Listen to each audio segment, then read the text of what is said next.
Yeah. Better days, I pray for better days. Working hard cause I want extra pay.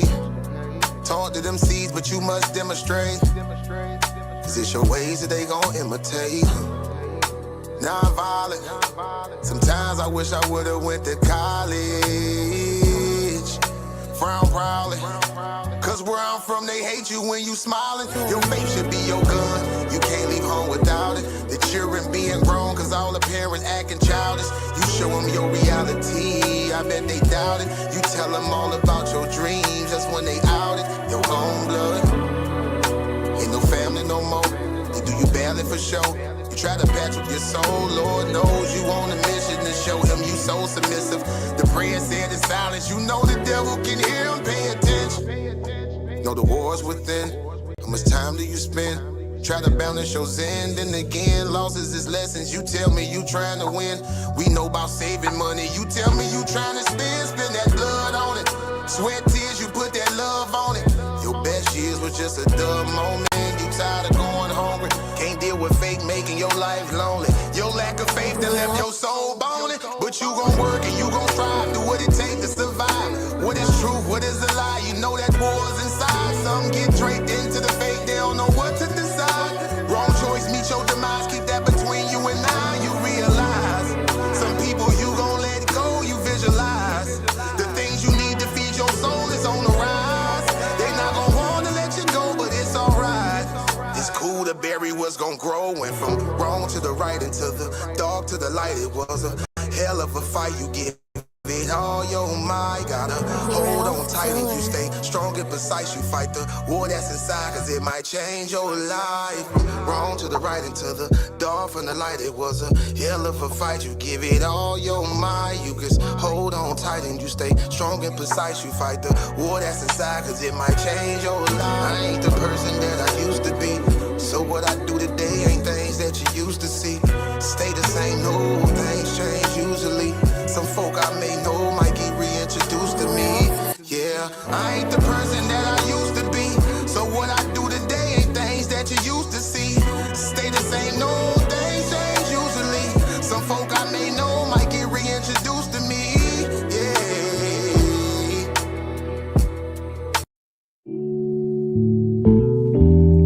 Yeah. Don't be stressing on the dumb shit, cause God is gonna make a way. Just keep going and keep your faith, so you can win this race. This race called life, yeah, yeah. This race called life.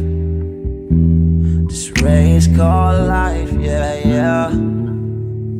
Race called life.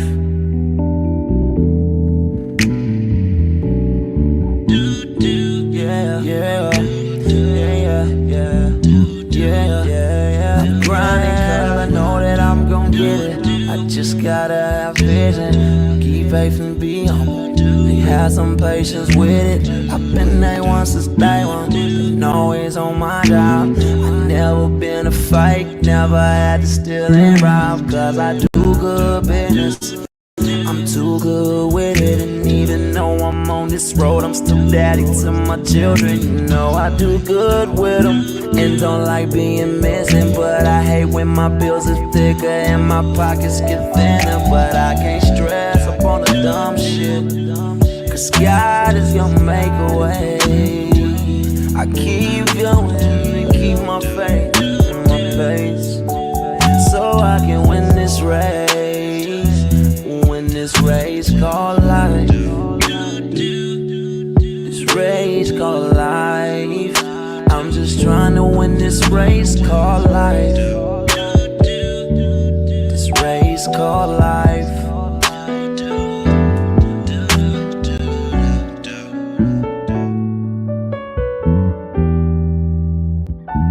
Just trying to win this race called life. It's called life. I'm just trying to win this race called life. Yeah, yeah, yeah.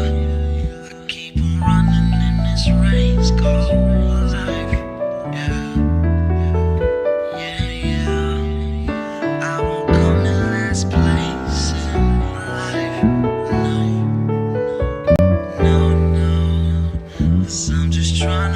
this race called life. This race called life. Girl, I just gotta win this race called life. This race called life. Just gotta win this race called life.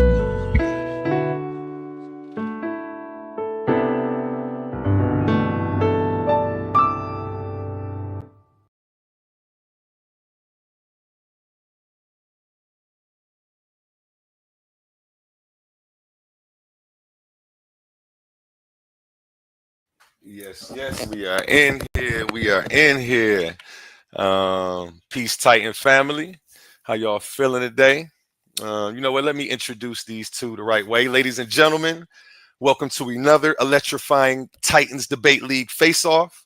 Tonight we bring two powerful minds to the table, two voices from very different worlds, both unafraid to stand firm on what they believe. In the first corner, we have Taz, the historian, the black intellectual, the nonconformist who rejects traditional religious ideologies, a leading force in the Black First movement. Taz steps into the arena with facts, fire, and a mission to challenge every narrative that doesn't serve his people.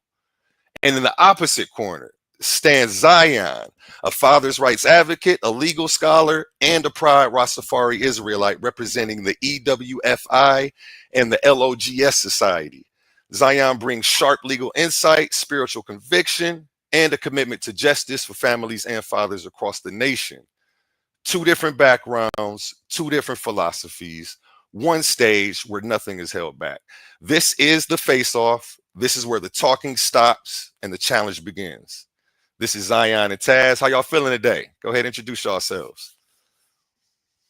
I'm good, bro. Can you hear me? Yes, sir. Yeah, I'm good. I'm good. Go ahead, shout out your team, shout out your people, let everybody in the Coliseum know where you from. Oh yeah, shit. I'm Taz exclusive, the GOAT, Mr. B1, King of Content. YouTube had actually took my channel away for a little minute. I just got it back, so I'm actually in the rebuilding phase. But like, you know, any of my people that come into my chat, you'll see them. You know what I'm saying? They shout me out for the GOAT in the chat, some shit like that. Like, so yeah, GOAT gang in the building. Like, but yeah, I love these debates. So you know what I'm saying? I'm eager to get it in. Let's go, let's go. Xion, how you feeling? Go ahead, introduce yourself to the Coliseum. This is your You first already know, time you know what I'm stepping saying? into the debate stage here. Yeah, Go ahead. baby, you know what I'm saying? You know what it is, you know what I'm saying? It's the most hated, the most underrated, you know what I'm saying? The smusher of heads. I'm gonna smush this boy head in, you know what I'm saying? Big shout out to everybody in the audience, Naga world, you know what I'm saying? The barbarians, you know what I'm saying? Babylonians, you know what I mean? To my Rastafari people, you know what I mean? EWFI, LOJS, all day, Lion of Judah Society, you know what I mean? About to put in this work. Let's go. Let me drop a bomb for both of these gentlemen. Let's give both of these gentlemen a round of applause for stepping into the arguments. Only the brave speak here. Title. What was that title, gentlemen? Go ahead, Taz. What was it? Was the Black Messiah movement beneficial to Black people? Something like that? Yeah, with the Black Messiah movement of the 1920s beneficial to Black people. Yeah. Mm-hmm. And who's taking the affirmative on that one? I'm taking the affirmative. Okay. Today, since you already got the title locked in, we'll just go into a little verbal sparring session. Why do you feel like? How do you feel about this? Go ahead, just break it down. Taz, you want to go in, or you want me to go first? Oh no, I mean, shit, I can go first. It don't make a difference. So I mean, it's quite simple for me, man. I look at what my people at today in terms of religion, in terms of following, and in terms of like the Black Messiah movement of the 1920s. When you look at Garvey and some of the movements that was coming out of that time period, I think what you find today is the modern day megachurch came out of those movements, where you start to paint Jesus black, you paint God black, everybody in the Bible becomes black because it gives Black people more of a willingness to follow. But what it does in turn for us is nothing.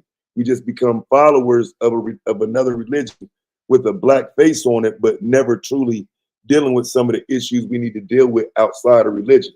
So that's more so where I'm coming from as far as it not being beneficial. We just can't look to our history and see where any of these religious movements moved us forward.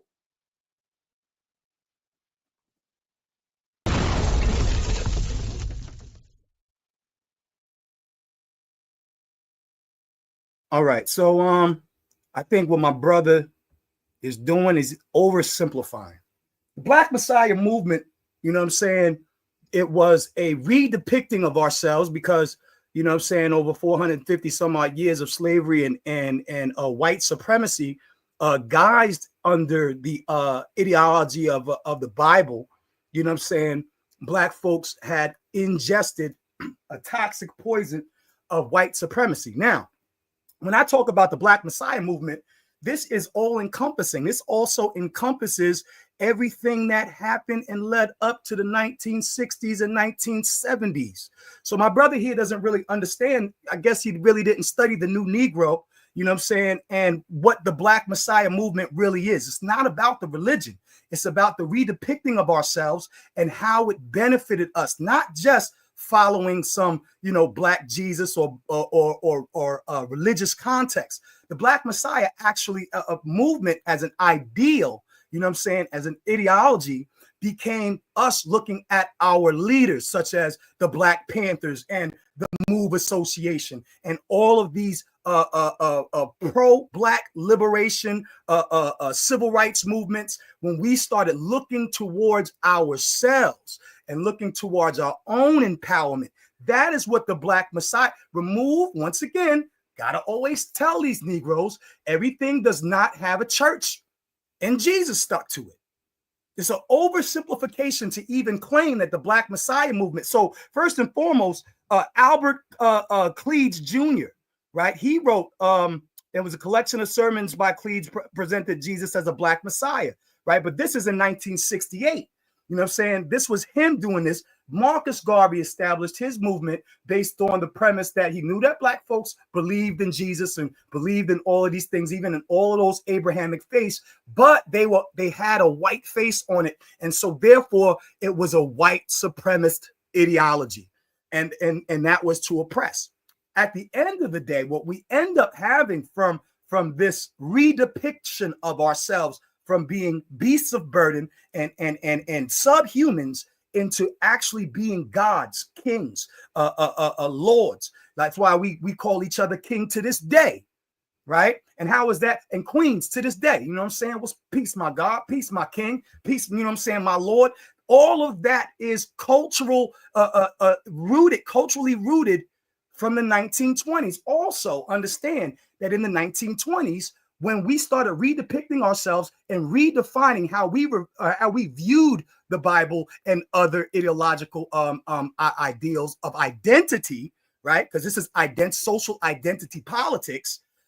That's when the Harlem Renaissance began. All of a sudden, Black folks started owning their own clubs and, you know what I'm saying, music and jazz, you know what I'm saying, came out of. So what this brother is doing is trying to oversimplify something that is complex. And I rest. No, so we got to. What's simple is the fact that in the 1920s there was a complete movement based on religion and based on creating a Black Messiah.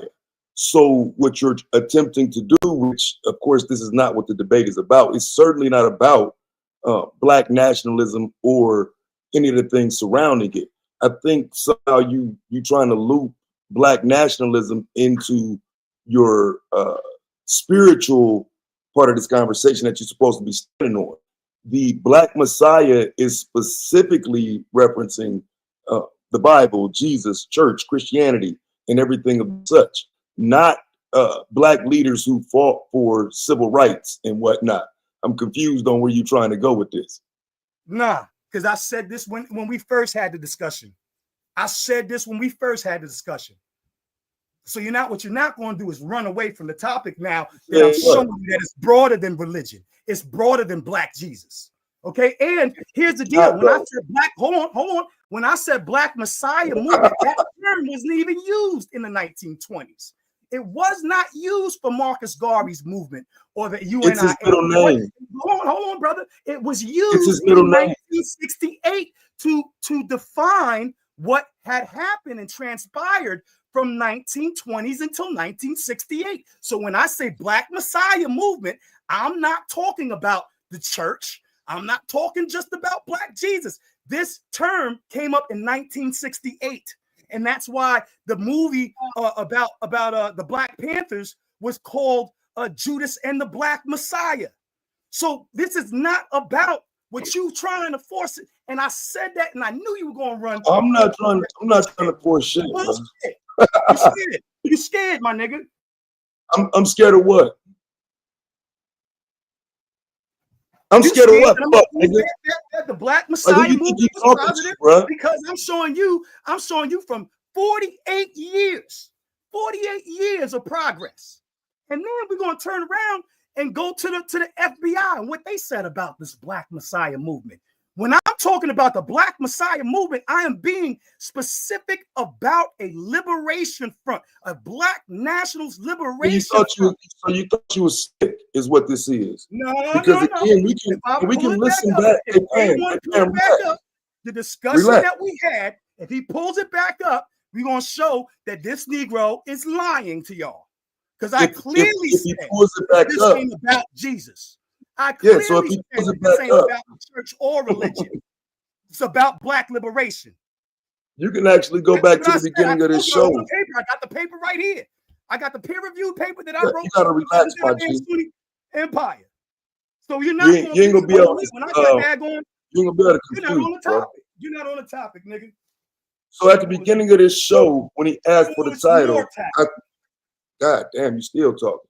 At the beginning of the show, when he asked for the title, I said, was the Black Messiah movement of the 1920s beneficial to Black people? Ain't that what I said? Was there a Black Messiah movement in the 1920s? Was there anything called the Black Messiah movement in the 1920s? Yes, there was a movement. No, there was not. I'm gonna show it to you.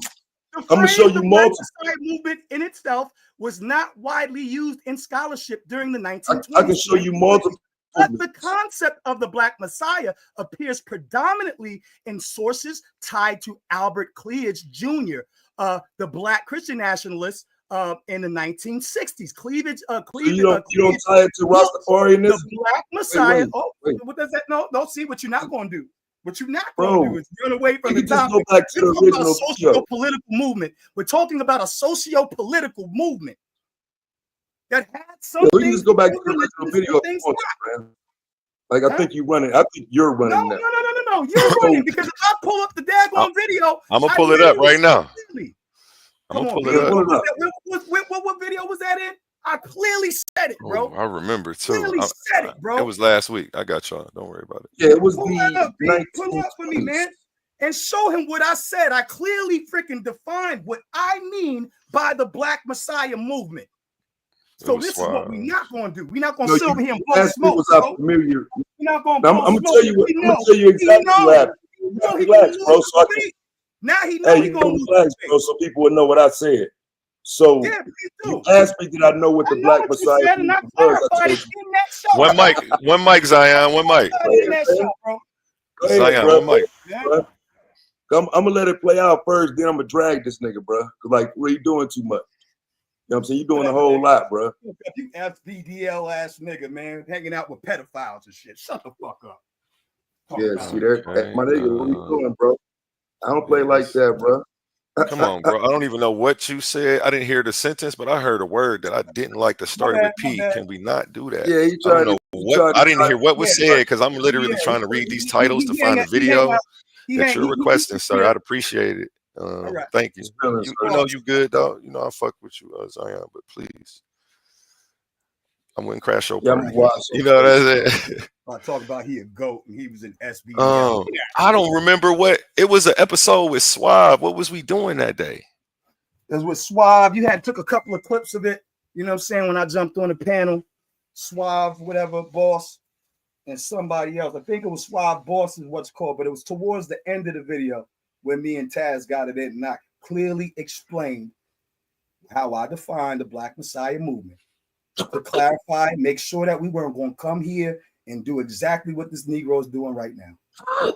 Yeah, we're gonna pull it up, man. I just remember the background spinning. Oh, so it had to be the Face-Off then. Face-Off with King Naga. Clearly asserted my definition of the Black Messiah movement. Nah, it wasn't the Face-Off. I don't remember, bro. I ain't gonna cap to you. Open panel. Oh, this one. Here we go. I found it. I did find it. It's this 5-hour video. Yeah. You know what? It started off as something else, and I switched the background to promote. Showed it, and here you go, right here, coming right in. The black gold just popped on the screen. Okay, here we go. Yeah, take it like a few minutes in, because we talked a little shit first. And take it right to the part where I clarified what I mean by the Black Messiah movement, and I discussed my papers on the new Negro, etc. The new Negro. I put that in there. Specifically stated that. Let me share my screen one time. It's funny we about to do all this to find out. I like this though, man. I ain't tripping. I'm here for it. That's what we came here to do, man. Yeah, that's what we came here to do, man. Get some clarity on this situation. Shout out Larry Highlands. Shout out Marianne Vixen. Shout out Tay Tay. Shout out Starry Eyed in the chat. You know, give everybody a shout out. Make sure you subscribe to @Titans Debate League on YouTube. Okay, here we go. I got it. No, that's not it. Yep, got it right here. Okay, let me make this full screen. Let me see where it's starting at right in the building. Two legends going to step into the arena. Send me your pictures, folks, gentlemen, and I'll get that. Right, they know me. They in front of a lot of niggas who love you in real life.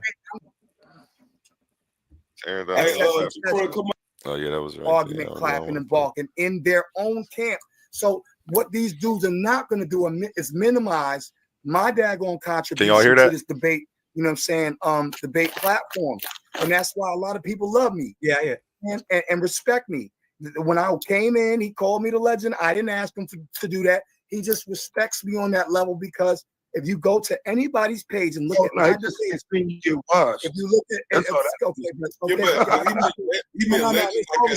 I'm just saying, if you go, no, he didn't want to hear that. Religion, I think religion is bullshit. So like, for me, yeah.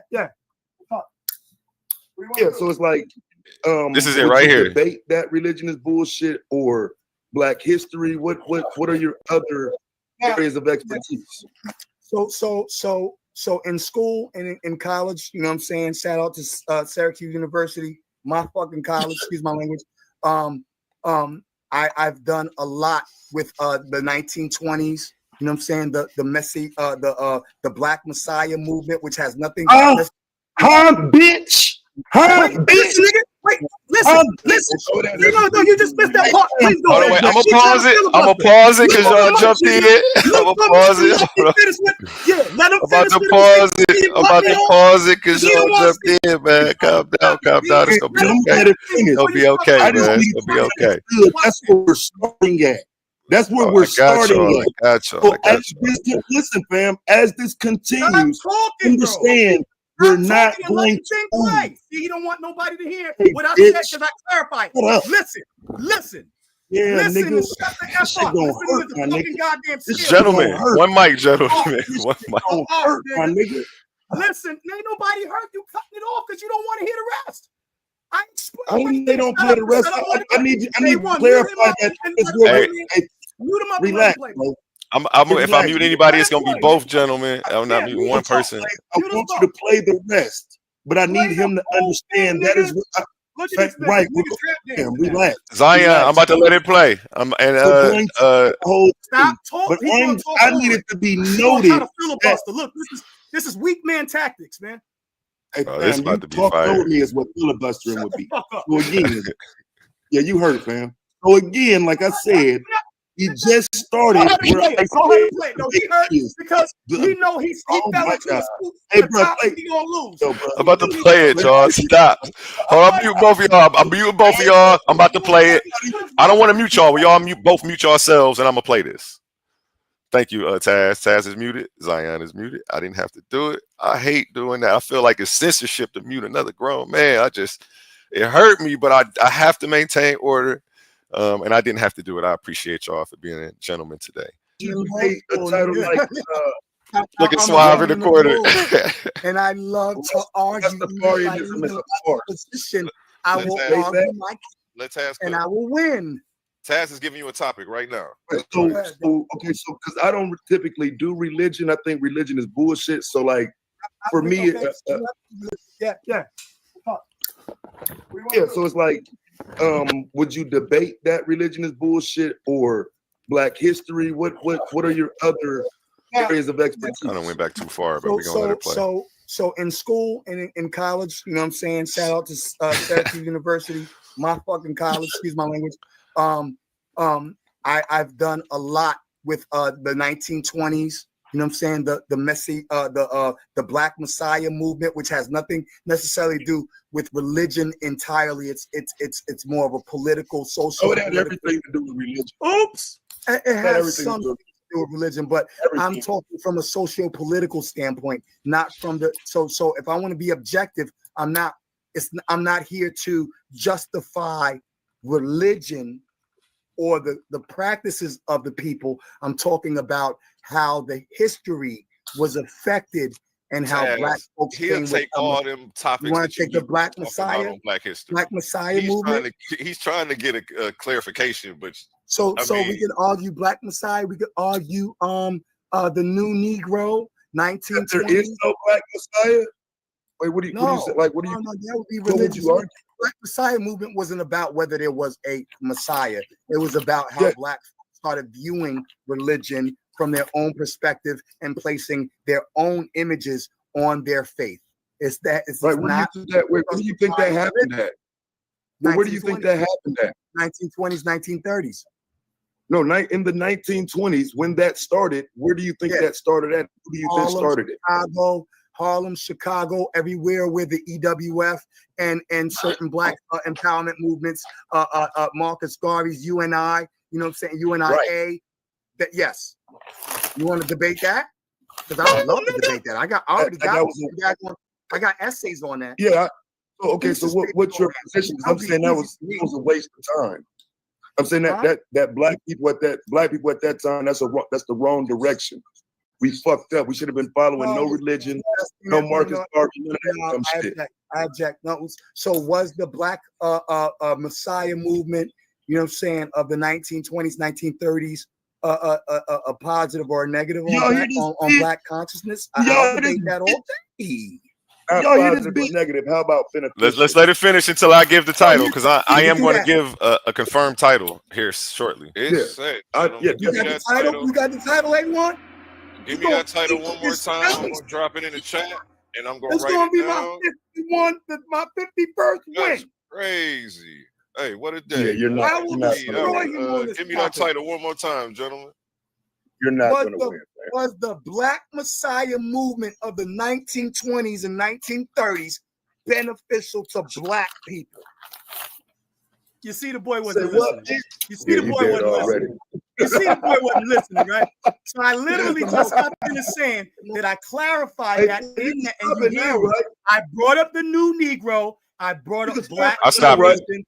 I stopped it. All right, political movement, not religion. So you want to try to pigeonhole it into religion. I'm talking about a larger thing. I'm talking about Black nationalism. I'm talking about Black Panthers. I'm talking whatever, bro. No. You're trying to, like I said. Let me talk. I don't have to explain. Black identity. I don't have to explain. Black identity, Black culture, Black liberation, Black civil rights, all of that came out of the 1920s. What was called in 1968 was a depiction of a Black Messiah movement that started in the 1920s. You'll lose that debate and you know it. Because this ain't about Jesus, nigga. This ain't Was the about Black Jesus. Messiah movement of the 1920s and 1930s beneficial to Black people? That's what we had. You were taking the affirmative. I'm gonna put it on the sticker at the bottom so everybody can see what it is, so they know what to expect next How's week. it feel to be caught in a lie? How's it feel to be impeached? Just impeached you, nigga.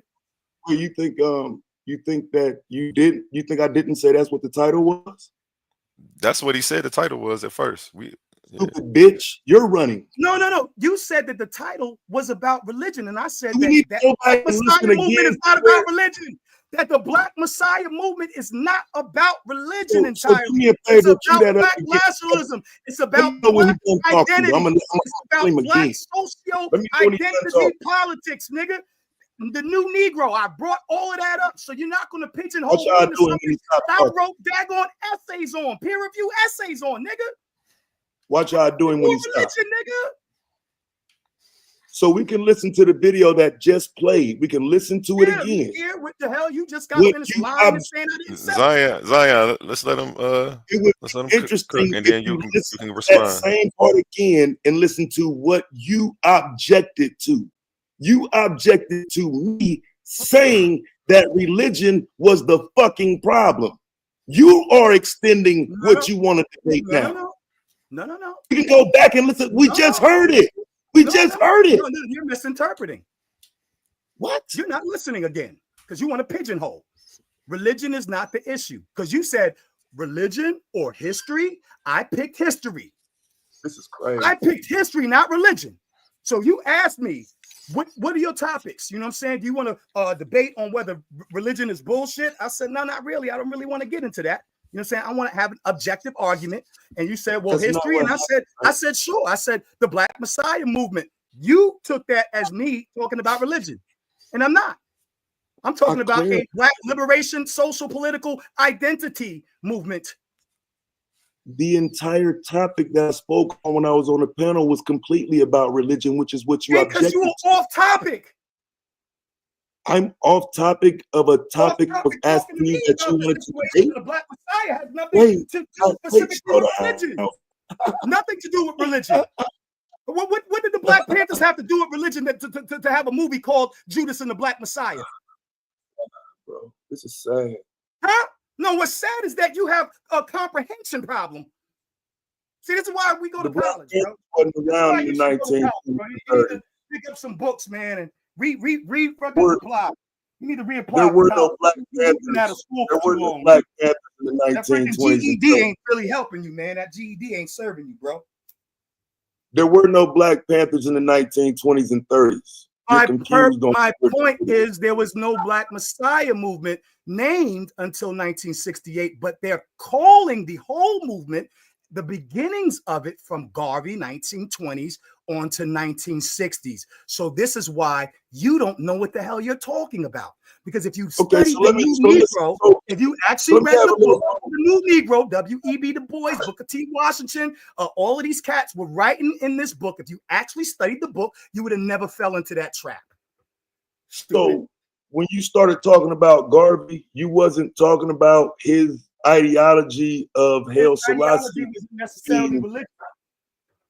It was about the social identity of the people. He knew that the people were religious, but he knew that the only way to move Black folks was to change the face of their white Jesus to a Black one. This then in turn led to Black folks doing other things, other Black nationalist movements, other people who became leaders and almost messiahs like Huey P.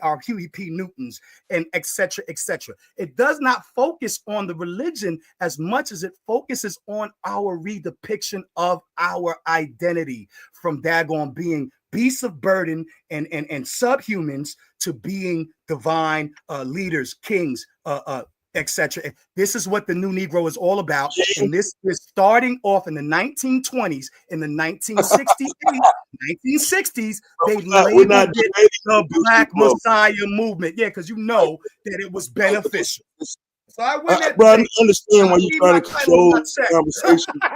But you have to understand that we're not in the daggone ring, man. We're not debating. Uneducated. Right. Unlearn We're the not book. debating the new Negro. If we were debating the new That is Negro what the movement, Black Messiah movement is. The new Negro is a part of the Black Messiah movement. it's not. It's Yes, not. it is. I got mad I mean, sources. You need me to source up? You need me to source up? I got the sources right here. No, I don't need you to do what I'm saying. I know you don't want me to do that. I know you don't want me to do that because you don't want the audience to know that I'm talking about the University of Memphis. You know what I'm saying? Close readings. We're not debating the new Negro. Watch this. Watch this. The commandment keepers in 1919. Oh, my bad. I'm muted. I'm over here trying to break y'all up, and I'm muted. My bad. Zion, I got you, Taz. Zion, he let you cook, and then he's trying to respond, but you cutting him off. I'm actually trying to hear what he has to say in response because I'm trying to figure out what's going on, but you're not letting him get it out. Bro, like it's crazy. Rainy really want to cry, bro. So listen, if you're telling me that the Black Messiah movement is underneath the new Negro movement, then you need to stop referring to the new Negro movement because that's not what you'll be debating.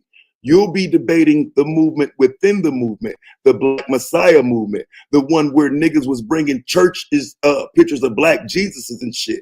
The one where Black people started telling other Black people to follow Black ideology built into religion. That's what you're going to be debating. That's not what I'm going. You're not going to tell me what the fuck out of here. You're not debating the new Negro. You're debating. I said I was going to debate when we first came up with the title. That's what I'm debating. And I said it clearly. From 1920s to I said 1930s. I left out the 1968. But anybody who understood the term Black Messiah movement understands that this is the effect of it in 1968. Because that's the only time we see this terminology used to describe what happened from 1920s until 1970s. So hold on. Let me jump in right. Hold on. Let me jump in right here because the way it sounds, it sounds like y'all gonna need to pick a new topic the way this is going. But I'm gonna let y'all go ahead for a second. Go ahead. So, well, no, I just want to understand what. How about this? Is the Black Messiah movement religious? Is the Black Messiah movement religious, or is it a socio-political movement? Yes, it is. How about that? How about that? It is. So you should be able to take that debate because I'm saying so. You'll be taking the affirmative. If the Black Messiah movement is entirely religious, or is it a social political movement based on socio-political identity politics? So why would I give you an extension of the argument? That's what I thought. You scared. Why would I give you an extension of the argument? Scared, uneducated, unlearned. Stand on the 1920s and 30s. Why do you need to sit? I don't have to. I can do that. I can do that. But you're saying was it beneficial? So I'm going to show how it was beneficial in 48 years. Okay, if you get 48 years, if not till present. That's how I can prove that it was beneficial. Right. So if you can do that with the Black Messiah movement, why are you crying? I don't got to what Marcus Garvey's movement, UNIA, was not a religious one. Oh, what? He used religious tones and he used religious overtones. He laughing like he got a leather helmet on in a short bus.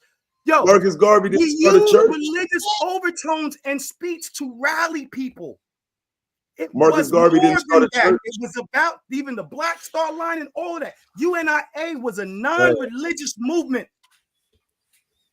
See, I think what it is like overtones. I think you want to needed it. Go ahead. Right. So I think you want to use these arguments that give you the benefit of going in any direction, right? You're going to have to stand on something, right? So the UNIA absolutely did operate with and as a church at some point, especially in the mid 1920s before Garvey got deported. So I don't know, when we were talking the other day, you act like you understood that. You agreed that Garvey was partially involved in theological ideology versus just simply Black empowerment. You agreed with that. So I'm confused at what you're even arguing. I don't even know what you're arguing. Yeah, because you're slow, and that's okay, brother. You know what I'm saying? Bless your heart. Yeah, bless your heart. You know what I'm saying? Take that leather helmet off now. So All again, right, bitch. again, it was not all about. It wasn't even all about UNIA because I brought up the new Negro. The new Decent Negro. conversation. I brought up the Like new I'm Negro. saying, bro. But like you're fucking amigo, bro. You got the leather helmet on again. So God, I brought up the new Negro. Stop drooling on yourself. I brought up the new Negro.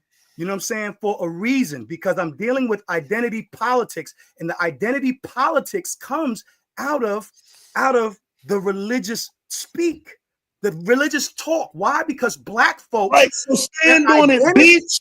So stand on the religious talk and quit trying to use the Black Panthers. You don't get your titties out of my face. Because you don't get the Black Panthers. Right religious now, bro. boys. Lactate Stand right on now, bro. the Lactate, Good bro, luck, man. nigga. The guy on Clemasty is crazy, bro. You spraying milk all over the place, man. Stop. Good luck. Okay. So again, the Black Messiah movement is more than a religious. However, during that time, during the 1920s, most black folks were religious and they believed in a white Jesus. They believed in white supremacist ideologies. The only way to break us out of that was to use the same poison, use the same venom to heal the daggone venomous bite. So this is what the whole thing is. Not changing. I'm not changing the argument. The argument is what the black movement, what the Black Messiah movement really is, and it's not. It is beyond religion. It is beyond. It's not. Religion. It's not. Because even the Black Panthers were that term was used even in present day for the Black Panthers. What did the Black Panthers have to do with anything Christian? No, because their leaders. We started accepting our own leaders. Our own, and it was about black liberation, black nationalism, and black identity. When we stopped looking at ourselves as being beneath. And so the Black Messiah was the way in which the Black Messiah ideology was the way in which we started overcoming these religious ideals. So what you're doing is trying to pigeonhole to just a religion. And I'm not focused on the religion. I'm focused on the socio-political effects, whether they were beneficial or not. F the church, F the Black Jesus pictures, F all of that. What did it do to heal us from white supremacy? You think that's what you're It's too tight for you. You sound over. You laughing like laughing like a damn retard. It sounds stupid. So, do you know what the definition of a Messiah is? Has nothing to do with the price of a can of beans in Botswana. Because the word can be used allegorically or metaphorically. You slow Negro. So, how are we using it in this debate? In this, we're using it for the broad spectrum of what the Black Messiah movement is. I'm not debating you on the broad spectrum, bitch. How fucking slow are you? Spectrum. What the fuck are you dumb?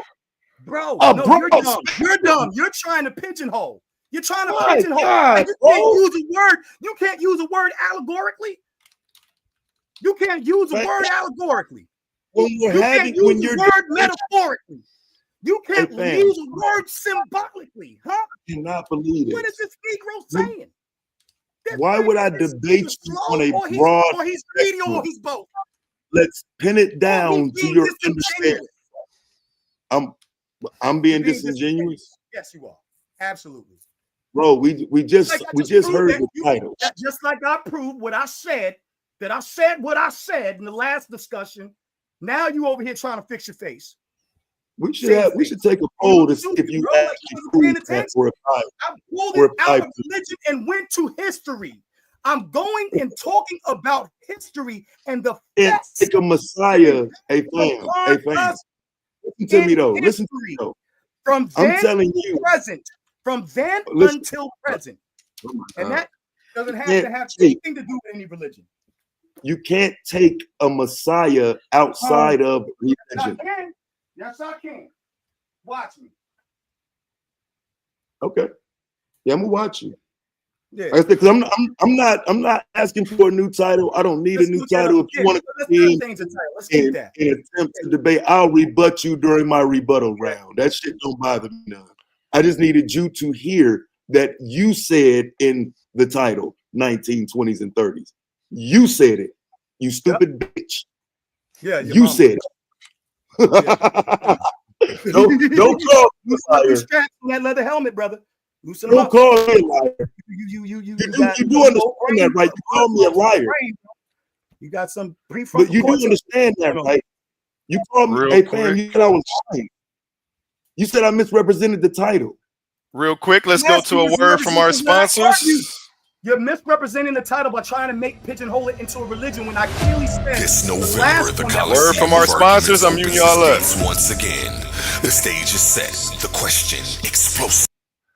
Let him cool down for a second while we catch this ad. This November, the Coliseum of Arguments opens its gates once again. The stage is set. The question explosive. In one corner, the Argument League champion, the revolutionary voice shaking platforms across the internet, Suave Boss, preaching black power, unity, and unapologetic truth.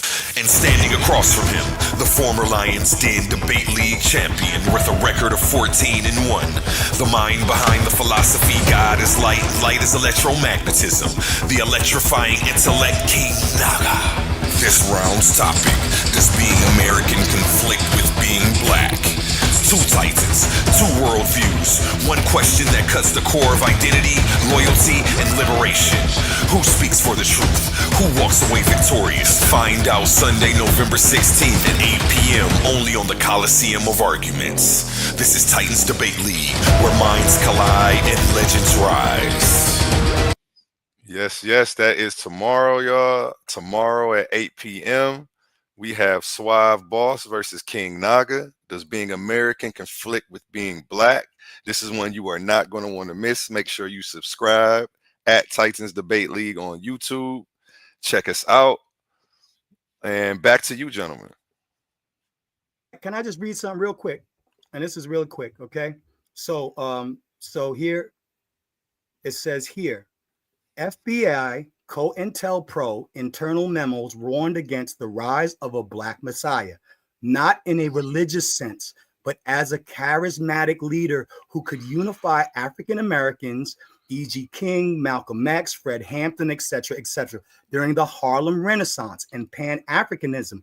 Writers and activists used Messiah symbolically to describe figures who embodied hope, dignity, and liberations, right? So, and for Rastafari, you know what I'm saying? It was a literal Messiah in that, but there was a so when we're talking about the Black Messiah movement, well, I only use it. Stop cutting me off, bro. I'm not done, brother. I'm not done, brother. You want me to act right?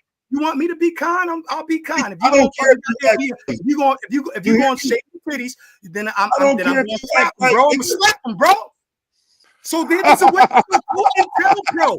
FBI did not use this religiously.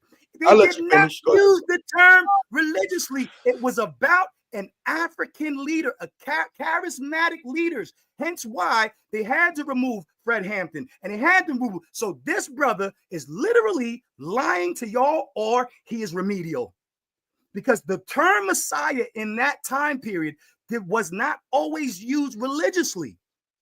Okay, it was a religious term that they were using symbolically to represent charismatic figures who could lead their people or represented hope, dignity, and liberation.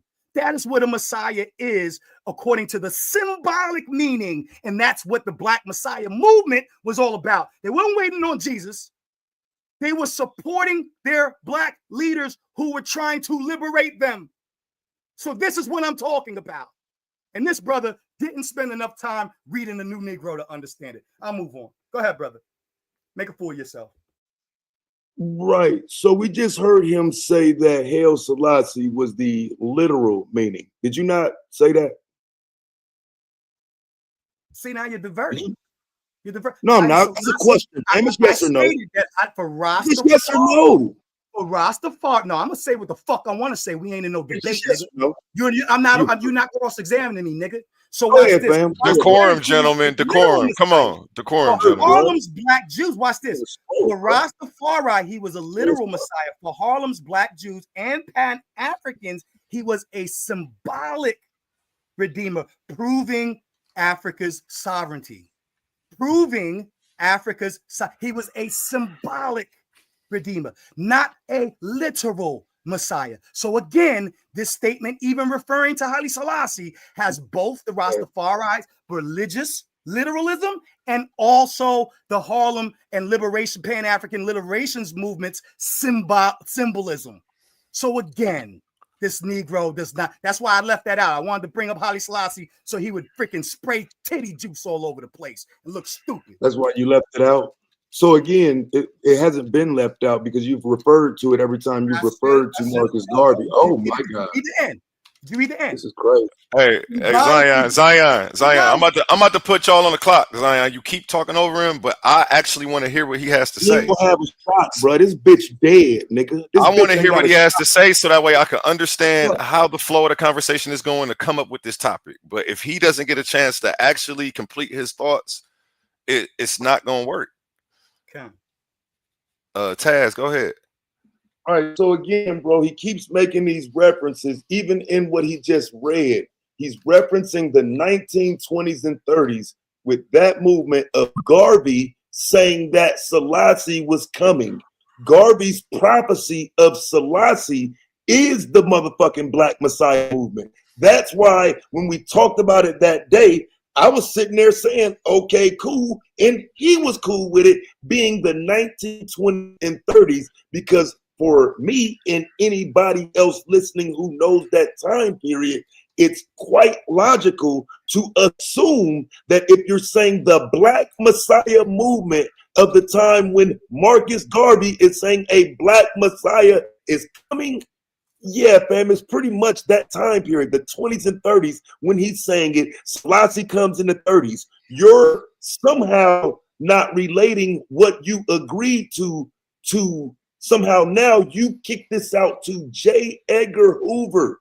You are now in the 1960s using his definition of a symbolic Black Messiah, which you're going to die on that point too. Good fucking luck, dumb nigga. Who the fuck you think I am? You're going to die on that shit too. Let him finish, Zion. He lets you finish with your insults too. Please. Right. It's just quite simple, fam. As long as he knows that he's saying that it was beneficial for J. Edgar Hoover to target Black people who are being propped up as fucking messiahs. Good luck, bro. Good luck. Zion, go ahead. Would you like to respond, sir? There's nothing really to respond to. This nigga's freaking lame.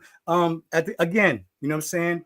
During the 1920s, religion was there. However, the term was used loosely, you know what I'm saying? And it was used specifically. There was a dual meaning for those who were believers and for those who were not. Okay. Let me ask you a question then, because I'm sorry. Let me finish. No, my bad. Let me let you finish. I apologize. And then let me ask you a question. He's gonna stick his titty in it. No, because I have a question now. Put a training bra on, bro. It's my turn to ask a few questions now. That's got dual meanings. Why didn't it have dual meanings a half hour ago, you dumb bitch? Have vaginal, bro. Put a fucking training bra on. Go ahead. Decorum, gentlemen. Decorum. The kids are watching. The kids are watching. I'm cool, bro. I'm cool. The kids are watching, you know, and maybe not on YouTube, but they somewhere in the home watching us act like this. Come on, we got to do better, gentlemen. We got to do better. And I still appreciate and love both of y'all. It's don't think it's nothing like that. But yeah, I got to tighten this up. TITAN. No pun intended on that one. Yeah. Go ahead, Zion. My apologies. You finish. And then you can go ahead and ask some questions. I'm good. My question was, okay, I see the problem. He doesn't want to show up playing semantics. Am I correct, Taz? Yeah, I'm not playing semantics. I'm gonna meet him on both of them fronts. No, I mean you don't want nobody showing up playing semantics with you. You don't want no ambush scholarship. You want to know what's genuinely going on and I don't what care. he means. He's not bright enough. He's not bright enough dance around me. He ain't bright enough. So is the argument over the term Black Messiah? Is that what this is over? Bro, you're gonna get me down because all of it. Yeah, all of it. I'm gonna walk him down on all of it. It don't even matter what he's trying to debate. So you say you ready? You say he could bring that, and I see what you're saying. you've seen the scorecards and you've seen the criterion. So, you know, this is going to be interesting to say the least. I like the fact that y'all don't get to submit no premise to each other, because that makes it that much more electrifying. When y'all step into the ring, this face-off right here lets y'all know where y'all stand. And shout out to the chat, man. The chat is going crazy, man. Shout out Relentlessly Me, Starry-Eyed, Lilith Revenge, Marianne Vixen. Shout out everybody in there flooding the chat, man. So are we settled? Do we still have the same topic? So that's what we're going with. Okay, same title. I just want to make sure that okay, you guys were worrying me a little bit over here. Go ahead. My apologies. He started crying, remember? I never wanted to think he's the one crying about the title. No, I'm not. You're the one trying to make it about religion when I said clearly before that this is larger than that. There's a symbolism and a connotation being used when we say Black Messiah movement. The Black Messiah movement was not a religious one. It was a symbolic one, okay? About Black leadership, Black identity. Niggas like Malachi York. Whether there was religious undertones being used has nothing to do with the price of a can of beans. Was Malachi Z. York one of your Black Messiahs? You're over here talking over me again. I'm asking you a question. Over here with the bad. He got you right there, Taz. He got you. I'm asking you a question. I don't care about that shit, bro. I'm asking you a question. Was Malachi Z. York one of your Black Messiahs? No, he was COINTELPRO. He was COINTELPRO. How are you making the delineation? He was How are here you making the delineation? to disseminate. I'm gonna answer your question. He was here to disseminate false information. I asked you what he was here for. He was trying to freaking gain a title of being a Messiah so that he could mislead Black folks. He was sent by J. Edgar Hoover, and so was daggone Yahweh Ben Yahweh and some of these other idiots. And moving on. So you are fully of the understanding that the Black Messiah movement is full of Black Messiah agents. You already know that. Sent by COINTELPRO because they feared.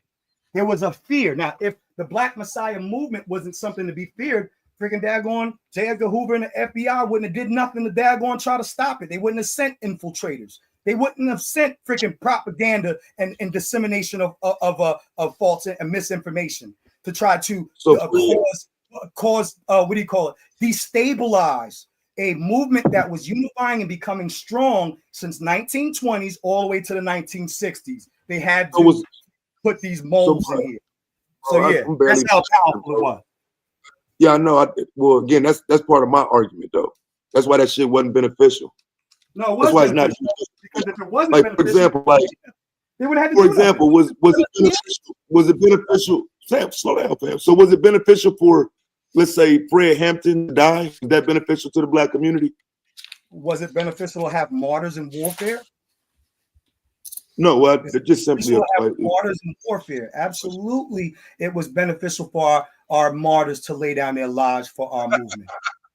That man was asleep. He was brother, and yes, that was terrible. It was terrible, but he is now, you know what I'm saying, forever will be remembered and honored. He'll be remembered as a victim of the Black Messiah movement. He'll be remembered as a victim of the Black Messiah movement. This is why he'll be remembered martyrs anymore. Hey, so fam, relax. What they do is they end up freaking trying to attack a person's reputation, to minimize them as a human being. They do all of these things, let them live and freaking so that when they live in shame, they can't be martyred and then remembered. Martyrs are a necessary part of warfare. I guess you never read Sun Tzu's book of The Art of War. Yeah, fuck Sun Tzu. So do you realize, though, that the only reason Fred Hampton is dead is because he was labeled a Black Messiah? Yeah, but he wasn't even religious. So here you go, freaking goddamn undercutting your whole argument. Did you say because yeah? The boy was a socialist. Did you say yeah? No religion. No religion. But he still was a Black Messiah. You just killed yourself. Just tap yourself in the foot. Raise your right hand and slap yourself, boy. Didn't I just tell him he was going to die on both fronts? You can tell me whatever you want. You blow smoke at girls. I'm just meeting you where you are, blow man. smoke at me, man. Like, please don't make your argument what I'm going to do. I'm just meeting you where you at, You're man. gonna go all the way off topic, just like the rest of the niggas do, and try to gain We the are. audience. Are we really off topic when I'm? You're gonna try to gas light and bro, you use that fucking movie, bro. Did you not use that movie? Spotlight, yeah. Like, And the movie had nothing to do about religion. Judas and the Black Messiah had nothing to do with religion. I know you kind of slow, but we've moved on beyond that point. So you think that them dying takes away from their contribution? You think that them dying for something, dying for something, dying for the liberation of their people, you think that was bad? No, you think that it was good to be labeled a Black Messiah and be targeted. That's the question. How did he get Not labeled a Black Messiah if they're not religious? How did he get labeled a Black Messiah if he's not religious? If it's not even a religious organization, it's a socio-political organization, correct? We're not smart religion, no. Black Panthers was a socio-political organization, right? They were targeted, yes. Why were they targeted? And they were called what? Black Messiahs. Thank you. So now you just killed your whole first argument, talking about, Messiahs are only about religion. It had to do with Jesus.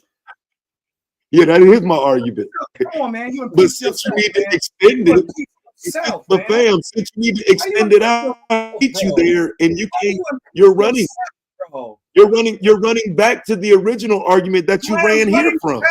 The original argument that you tried to pigeonhole me to. Now you're playing yourself, because now you're admitting that people who were not religious were also considered Black Messiahs. So we know that the Black Messiah movement is larger than the religious context in its symbolic socio-political meaning. It means a charismatic leader. And we need charismatic leaders. Our Black people needed them. We needed them to put themselves on the line, unless you were going to deal with the Negroes who want to hide and don't want to die for something. Don't want to stand on something to die for it. Get out of here, man. And we all need that. We all need that as Black people. In this time, we need those kinds of examples so that our men will also put their lives on the line and not be no scared ass titty boys like you and freaking daggone think, oh, I don't want to die. I don't want to die for my cause. I'll die for my cause. Bitch, you alive right now. What are you talking about? You about to die for nothing. Die for me, and it's the what's wrong with you, bro? Like, but just listen to yourself, brother. Like, you talking as if you did already. Like, as if you already died for a cause. Like, bro, like, listen to your dumb ass self. You listen to yourself. Like, bro, I'm just sitting here listening to you because you obviously don't want to pass the mic. No credentials, just a whole bunch of freaking arrogant bullcrap. You obviously don't want to pass the mic, you know what I'm saying? So I mean, that's that's probably the mic, man. You know what I'm saying? Wipe your titty juice off of it, man. But at the end of the day, I just literally just tried to meet you at the argument you're attempting to make, and for some reason, instead of dealing with that argument, you ran. I said that it was a necessary thing. Whether we look at it as good or bad, it is a necessary thing for our freedom fighters to put their lives on the line. That's what soldiers do. That's what good leadership does. They put themselves on the line, and they die and be martyred for their cause. Yes, martyrs are necessary in warfare. I already said that multiple times. I didn't say the word martyr. I asked you, was it a benefit? Messiahs become martyrs. Even on the benefit. The question is, was it a benefit that he died? I mean, I understand that you want to extend it out. It was a benefit to us. It wasn't a benefit to him personally, but it was a benefit to us to see our martyrs stand in solidarity and put their lives on the line. That's manhood. Something that you might not understand. I clearly don't understand what manhood is. Manhood is dying for something real, man. Manhood is dying for liberation. Manhood is dying for your people, for your family, for your culture, for your That ancestors. sounds good written nigga, after you died. It is good. But when you're alive saying it, you just capping. How are you any more of a man than I am when you alive? I don't think that's the typical topic of debate. I think that's you ain't died for no cause. Objection relevance, bro. Objection relevance. Everybody make sure that y'all get over to youtube.com at Titans Debate League and subscribe so that way you don't miss this debate when we go live next Saturday, the 22nd at 8 p.m. You will catch that exclusively on Coliseum of Arguments at Titans Debate League. The link is right there posted on the screen, so make sure you get over there. Apologize about the interruption, gentlemen. Go ahead. Actually, real quick before you get right back into it. In the arena of ideas, words are weapons. Confidence is your armor, and every Titan needs their gear. From the Titans Debate League comes a movement born from energy, faith, and power. Custom debater tees, spiritual wear, and PVO gear guaranteed to uplift your spirit and elevate your mindset. This isn't just fashion, it's identity, it's purpose, it's power. Join the movement, step into the arena.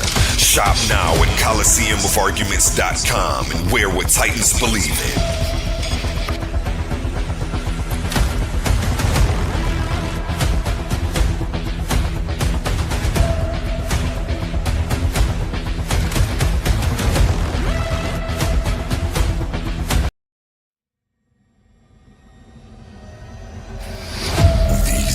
Just speakers. These are thinkers, forged in fire, warriors of words stepping into destiny. Welcome to the Coliseum of Arguments, where logic clashes with conviction and ideas spill like blood in the sand. 16 Titans, 16 minds, one path to immortality. They come seeking truth, they fight for redemption, they burn for revenge. Featuring the intellectual elite of the Titans Debate League. Every round a new war, every word a new weapon. Every Titan ready to fall or rise in glory. This is not debate, this is combat. Step into the Coliseum of Arguments. Only the brave speak here. Are you not entertained?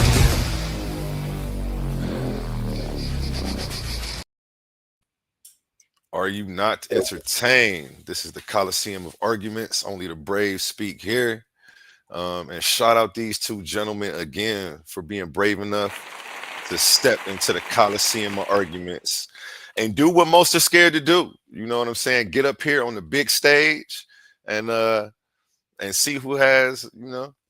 Drop the bomb on that one. Okay, back to you, gentlemen. Sorry about the interruption. But yeah, like I say, fam, the debate is about the Black Messiah movement of the 1920s and 30s. And so, again, I'll easily be able to show that that not only happened, but it wasn't a benefit to our community. And I do understand why he had that meltdown and, did all that crying and whining and whatnot, because he knows he doesn't have a shot. He's not articulate. He's slow. He really doesn't have what it takes to really compete with me on any intellectual level. So I already know what's going to happen, fam. It's going to be another crybaby meltdown. You know what I'm saying? I'm used to it. Yeah. And, my grades in college and say otherwise. I don't think this brother has more than a GED, and it's okay. You know what I'm saying? He acquiesced, tried to claim that the Messiah has only thing to do with religion and walked in here, tried to lie and say that I didn't, clarify this in our previous conversation, impeached him, and I impeached him on that.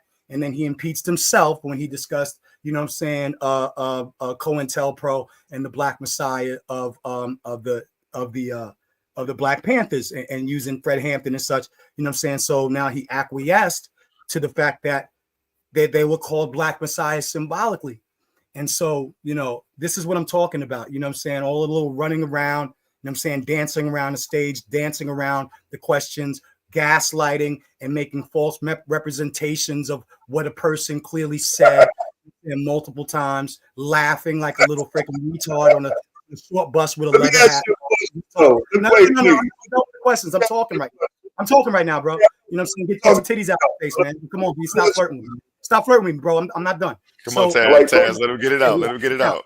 Sit down. I'm gonna stick up for you when he cut you off. My bad about Yeah. So at the end of the day, you know what I'm saying? We see all of those kinds of tactics trying to run around, you know, block niggas at a free throw. Like, who the fuck blocks a nigga at the free throw? Somebody who nervous, somebody who know they're about to get their whole freaking dag wig pushed back blue. You know what I'm saying? Like, I'm tired of these little retarded Negroes who got a little freaking daggone, you know what I'm saying, attitude and a whole bunch of self-adulations, you know what I'm saying, basically, you know, pleasuring themselves, you know what I'm saying, on public. I'm going to show you, bro. You know what I'm saying, what a scholar does.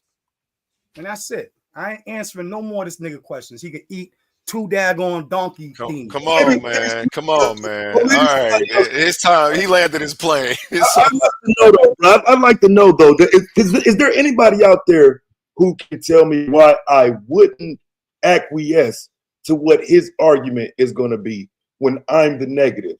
If this stupid bitch wants to argue something, why wouldn't it be logical that I, as the negative, that when he argues that dumb shit, that I'm prepared as acquiescing to his ass fucking argument?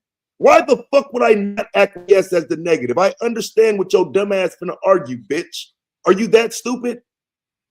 Yeah, so you sat here and just admitted that you gaslight the people because you're on the negative. And that's really a lack of real argumentation skills. Because on the negative, you don't have to gaslight around something that you know is fact just to try to manipulate the jury pool. You know what I'm saying? You address it for what it is, you know what I'm saying, and then still ride the negative. This dude is doing, you know what I'm saying, sophomoric childish tactics. You know what I'm saying? This is why, you know, I study law, you know what I'm saying? Because I can see right through these little freaking sophomoric daggone, you know what I'm saying, tactics. You know what I mean? Some a little bit more skilled than others, but he's definitely not good at it. It's sad. Yeah, there's no tactic being displayed, bro. I literally told you what my understanding of the debate was. You snapped off and told me what you thought the understanding of the debate was. I acquiesced to your understanding of it, and your bitch ass still scared, crying, complaining, whining. You don't realize that that's what happened?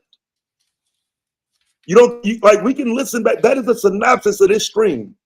I told you the debate. You said, no, that's not the debate. This is the debate. I said, bet I'll beat you at that, then told you how I'm gonna beat you, and then now you're sitting here making it seem like that's not what the fuck I said. We're gonna go back. I'm gonna make a clip of this. No,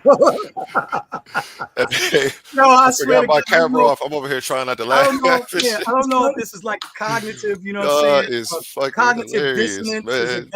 It's a cognitive dissonance moment, you know what I'm saying? It's either he's being disingenuous with himself or freaking just disingenuous with the audience. But if he really believes what he just said, you know what I'm saying, this brother really needs to get checked out and he get some help, you know what I'm saying, for that. You need to get some help, brother.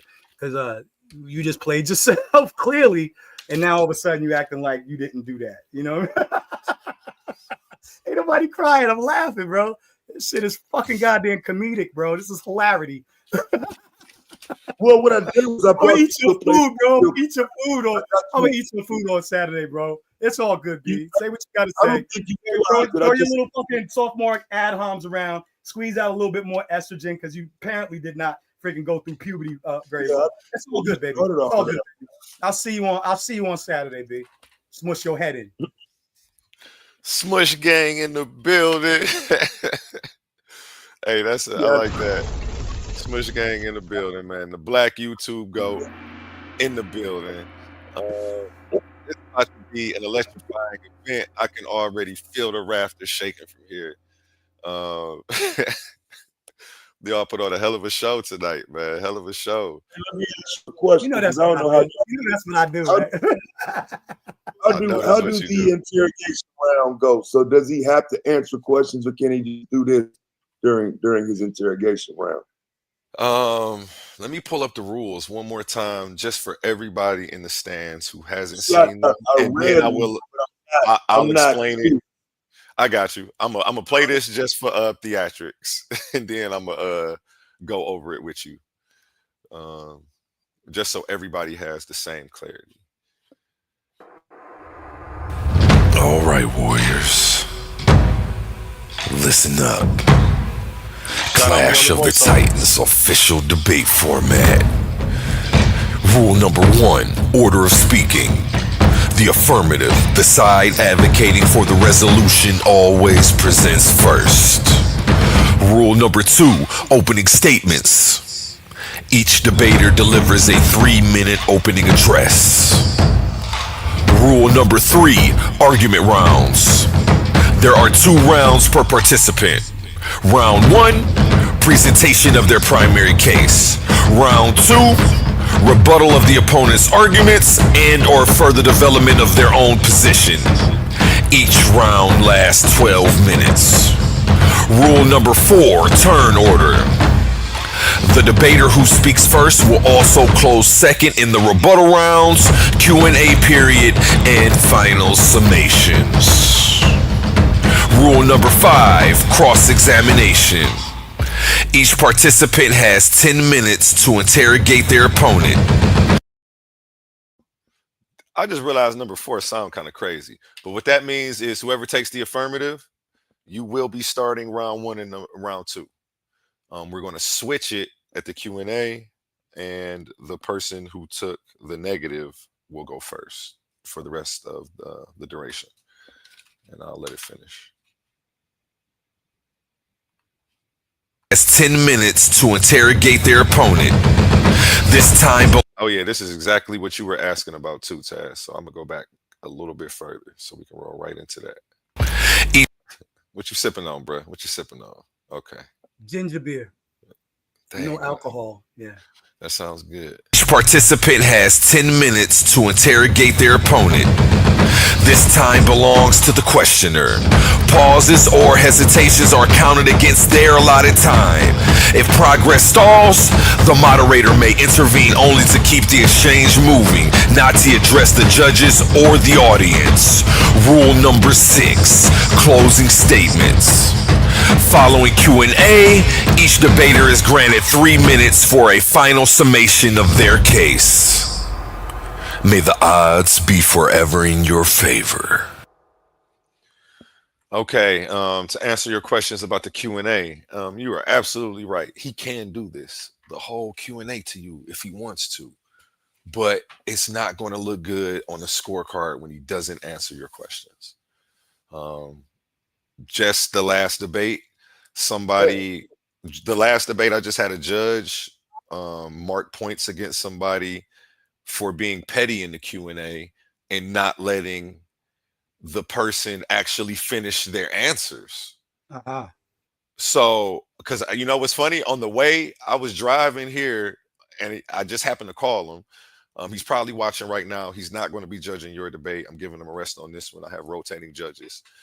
But I called him just to ask him, like, hey, did you see the results show? And I'm like, dude was upset thinking that you were confused, saying that the other guy was being petty. And he was like, no, I know exactly who I was talking about. Once he saw how it was supposed to go, he started cutting them off so that way he couldn't get his good stuff out and trying to move along. He was like, he was being petty. He was like the other guy, whatever, you know what I'm saying? He was like, and I didn't like that. And it just went with his whole attitude and demeanor, that he felt like he was losing and he was just trying to like sort of crash out a little bit.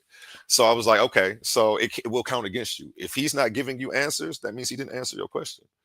And the same way, if you don't let your opponent finish his answers because you think he's about to smoke you, the judges may hold that against you. The reason that we don't have set, I've done it before with a set, like you ask a question and a person has 60 seconds to answer. It's just not as fiery. So this Q&A sometimes goes exactly how this face-off went. And, you know, that's what makes the debate. A lot of people be just going through the rounds just to get to the Q&A because that's where all the fire is. So I'm excited to see you two gentlemen do your thing in this one. It's 10 minutes apiece for you to question and answer your opponent. If your opponent isn't answering your questions or is trying to stall you or something, you can stop your time and ask the moderator to intervene. you can do that up to 3 times. After that, it's kind of just, yeah, if he crashes out, he crashes out, but it will reflect on the scorecards either way. If either of you two are being petty or etc. You know what I'm saying? So the judges are prepared for that, and they've seen it, and I've seen it in real time. This is my first tournament I've ran, so I'm learning a lot through this. It's a lot of stuff that that's happening that I couldn't have even expected. So it's a dope learning experience. I hope y'all are here for the ride with me. You know what I'm saying? And extend the patience to me as a new guy on the block. And I'm just here trying to make it happen for y'all, man. So any other questions about the format, the rules, anything? Now would be the best time to ask. Like, I would hate to get that text message the morning of about a title, about we need more time. Like, don't message me the day of the debate asking to switch anything. I expect more of you gentlemen than that. You guys have always been man of your word that I've seen so far. So is my mic muted? Y'all just let me ramble. Somebody jump in. Nah, I hear you, bro. You going? Team, you busted. Okay, let me stop reading the fucking comments. Excuse my language. And shout out SSW in the chat. But yeah, any questions, Taz? Did that answer your question? I think that was pretty clear. I'm good to go. Okay. Yeah, I'm good to go. I don't think you got a fucking chance. So let's see. I'm excited to see what these presentations look like.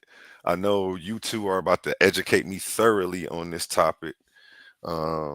Again, I know a little bit about the Black Messiah. I don't know anything about the 20s and 30s with it. So, I'm a fan. I always say I'm the #1 fan of my own material. You know what I'm saying? I would be here even if it was only one person in my chat, because I was already watching this anyway.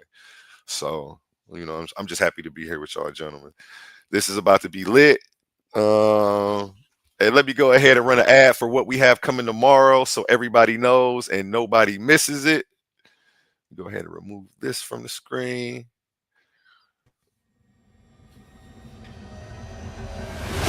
This November, the Coliseum of Arguments opens its gates once again. The stage is set, the question explosive. In one corner, the Argument League champion, the revolutionary voice shaking platforms across the internet, Suave Boss, preaching black power, unity, and unapologetic truth. And standing across from him, the former Lions Den Debate League champion with a record of 14-1. The mind behind the philosophy, God is light, light is electromagnetism. The electrifying intellect, King Naga. This round's topic: does being American conflict with being black? Two titans, two worldviews, one question that cuts the core of identity, loyalty, and liberation. Who speaks for the truth? Who walks away victorious? Find out Sunday, November 16th at 8 p.m. only on the Coliseum of Arguments. This is Titans Debate League, where minds collide and legends rise. Yes. Again, this is tomorrow, 8 p.m. Beat me there, don't meet me there, because this is one you're not going to want to miss. Back to you, gentlemen. Actually, I'll keep that up on the screen for while y'all talk. Nah, we good, man.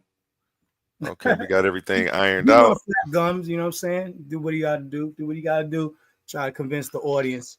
I know you're nervous, but it's okay, man. I'm good money.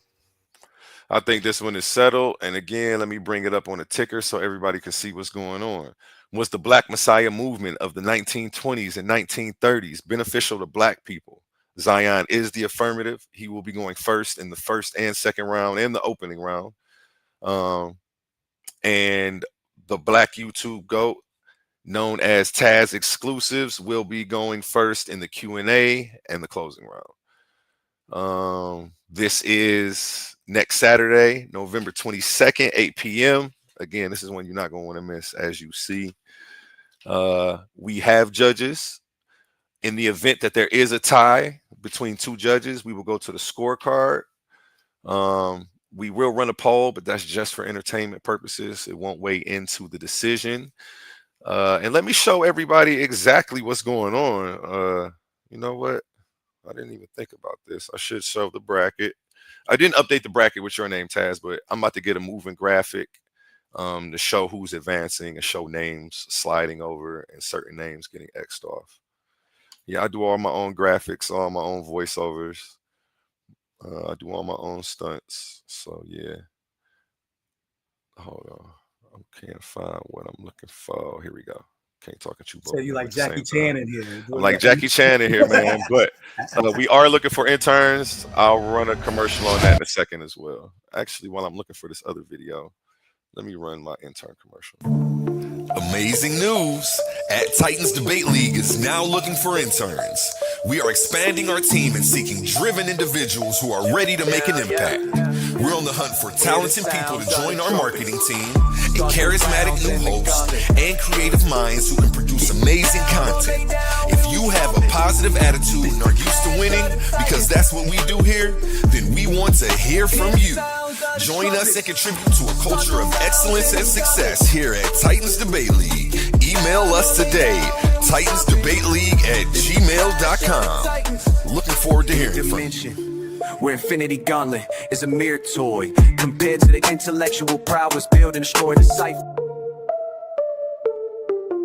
And right here we have the actual bracket. Up top, Chef Darius. I pulled him from the tournament. Hear the sounds of the trumpets. Start the rounds. Yeah, Chef Darius got pulled from the tournament.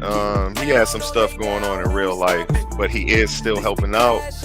Taz is stepping in for Chef Darius and will be debating Xion for round 1 of Clash of the Titans. Let me turn this down. Wow, there we go.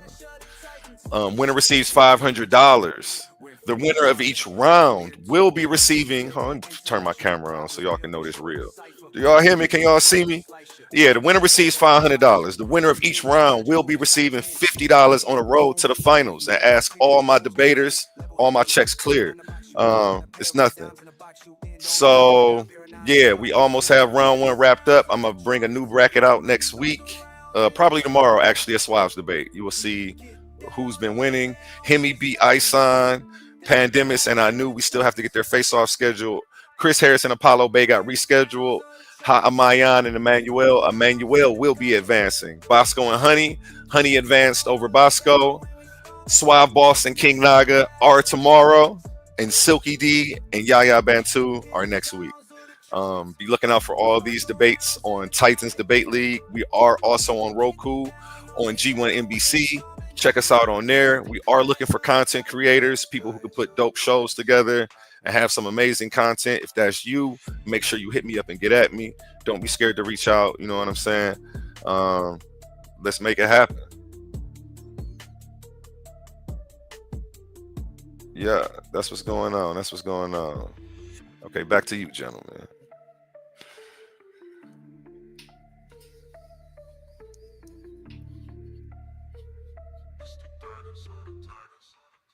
Yeah, bro. He gonna embarrass himself, bro. He a crash out, bro. He gonna get out here and embarrass himself going up against the GOAT, man. This shit gonna be funny as hell. Let's go, man. I'm excited, gentlemen. I'm excited. Let me mute this. I ain't no crash out when it's necessary, B. When I go on, when I debate, or when I freaking daggone represent myself in court, which, you know, I don't have to do anymore because I won. You know what I'm saying? I don't have to do that. I do this for TV, bro. You know what I'm saying? I do this like I do it for TV. Amp the daggone situation up. But yeah, you, on the other hand, are remedial. And that's a bad look. Back to school, brother. Get your GED. I ain't used none of my sound effects. I apologize for this dry ass show. Hey, this show dry as hell. Wait, where my gunshots at? Yeah, I need that. There we go, man. I ain't used none of my sound effects. But like, no, seriously though, what gives you that impression though? Huh? What gives you that impression? I got a whole bunch of scars and things on my hands and knife wounds and stuff. So do I crash out in real life? Find out. FOFA. Yeah. So in other words, yeah, because I'm saying it like in real terms of debating, bro. Like I don't know what you like. I don't care about your hands and none of that. You're making all these references about breasts and milk and Ask me if weird I'm a shit. crazy. Man. You got It's you gonna over be here freaking difficult. spraying estrogen. Like, this is Like, whack, yo. Like, this is crazy, man. You're not effeminate, yo. Like, come on, man. We grown men. it's gonna be difficult to complete a debate. Like if you can't do better than that, though. Like I'm saying, you're gonna get mad, bro. You got like over 51 debates all over social media, all over YouTube. I'm like, come on, B. I do big numbers, man. Stop it. Like, I mean, that's the funny part. You say that to be like you had 50 debates and you're still acting like this during a face-off? Over 51. 51. How many debates do you have? And that's not even my presentations. That's not even adding my presentation. I'm all over the place. I don't count. Yeah. I don't count, fam. I don't know. You probably don't got that many. I probably got more than that, though, to be honest, but I don't debates count. And presentations. So why I've never seen you? Oh, that's right, because you was on SBDL with them weirdos.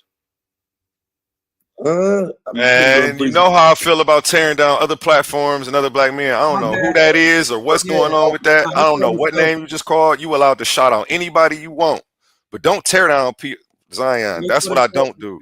You can beat him up. These people ain't here. I don't know these people. I am so against that, and I don't want that stigma on me that I'm trying to do that. Even the people beefing with me, I don't speak ill on their name on my show. Xion, hold on. You know, even the people beefing with me, I don't speak ill of their name. When their name come up, I give them shout out to them and go flood their page. It was positivity, and that's what we pushing, bro. I don't know who that is, and forgive me for that. I don't know what that is. I'll just put it that way. Okay. I'm saying, yeah. Yeah, that's funny though, bro. Like I said, I think like when you say presentations, like those are like people do those every day, don't they? Not in college and stuff. You know what I'm saying? I do college presentations as well. I'm on that mad platforms as a father's rights advocate. Y'all just look me up, yo. I do things more than just debate on religion and stuff. I can talk about family law, boots on the ground. I have my own father's rights, fraternity of fathers legal rights. You know what I'm saying? Y'all can look that up if anybody's going through any custody disputes or high conflict custody disputes. I do this. I you know what I mean? This is just fun. Wait, you a lawyer or you a middleman? No, I'm a paralegal and I'm a legal advocate for fathers. So I'm presently in pre-law. So I'm becoming a lawyer. And I got another 6 months and then it's law school. So yeah, I'm in pre-law right now, bro. Yeah, a lot of people that talk that father shit, they be on like some anti-women shit. I won my child representing myself. So and my son is usually he's with his mom on the weekends. She's the weekend warrior. I'm the one who puts him on the school bus and makes sure he eats. And shout out to you though, because I know you really that all day. In real life, man. Everybody knows, yeah. I was really my son Monday through Friday with me, unless it's the summertime. Then he's with me on the weekends. So I had to win that. You know what I'm saying? Representing myself. You know what I'm saying? In court, writing my own pleadings, writing my own documents. I work for lawyers and I also, you know what I'm saying, outsource. So if there's any attorneys out there who need a really good, you know what I'm saying, paralegal, holler at your boy. Lawyers need heroes too. Yeah, I don't see nothing with that. Like I was saying though, a lot of the people that call themselves fathers' rights advocates, they do it from like a red pill stance. So it's good to I'm not like that. I help sisters too when it's a 50 when people are trying to fight for 50-50 because I believe that both children need both parents. You know what I'm saying? And when there's high conflict, you know what I'm saying, then the child should be with the person who is the most liberal and the most able to come to an agreement. You know what I'm saying? So I kind of move on that level when it comes to father's rights. I'm not with that red pill stuff. You know what I mean? If anything, I'm purple pill. You know what I'm saying? I'm red and blue put together.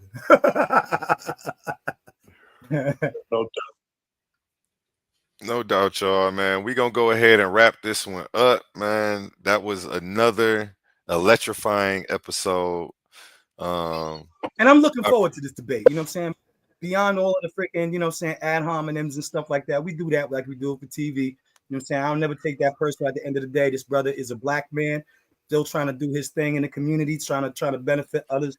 I ain't got no hatred towards you, brother, but I'm going to whoop your head in. I hear you, bro. I'll see you next week. Definitely I ain't got no ill will towards you, bro. We talking shit, man. And that's how we do it here at the Coliseum Arguments, man. I appreciate y'all for ending that on a positive note, man.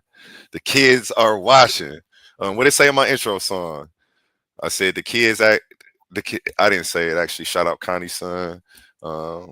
He said the kids acting grown because all the parents being childish. I don't know. That just hit different. So if you go back and play that intro song, you're gonna hear that line in that. And shout out everybody who hit the chat. Make sure you subscribe to @Titans Debate League so you don't miss any of this action. We have a lot of presentations coming up, and I'm about to try to get an interview from Taz and pick his brain, and you know what I'm saying, and see where this all started and where he's gonna take this, the B1 movement and the things that he believes in. And shout out to both of y'all again. Everybody give them a round of applause. This is Coliseum of Arguments. Only the brave speak here. And we're going to end with what? An ad. And then you guys have a blessed rest. You know what? I'm going to end with the song from Connie's son. He did the intro, but I love to promote him. You can check him out, Connie's son, on Spotify. The intro song to my league is on there. Please go run up his numbers. I'm about to have some advertisements for him coming up because, yeah, I'm tripping. I should have already had that. So, yeah, that's on me. My apologies, brother. I've been using your stuff and you blessed me with that. I should have went ahead and did that for you. I got you, though. Let me search this one time for the one time.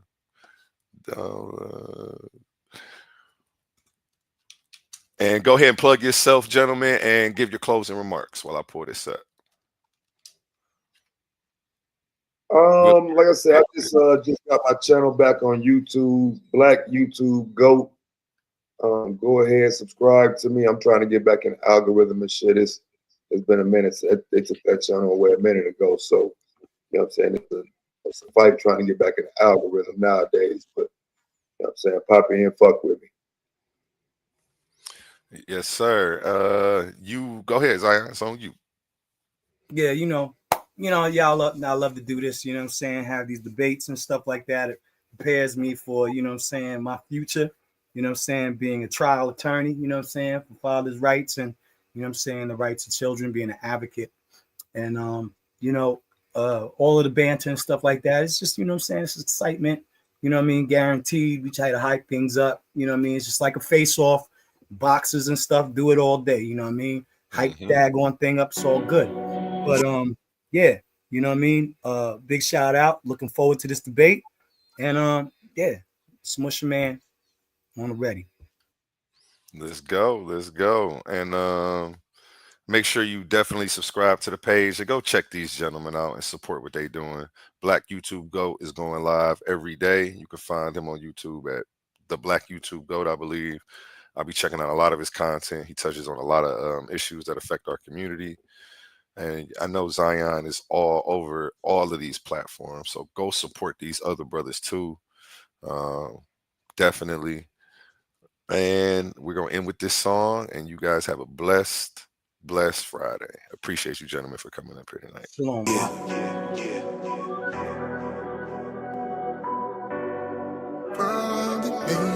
At a certain point in life, man, when you feel you made it, it's within you.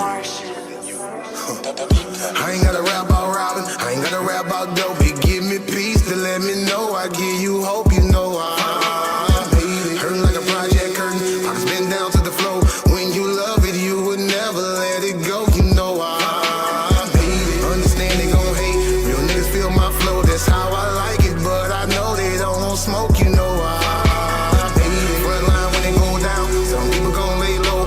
I'm a soldier, I'm gon' cock and let it blow. You know I made it.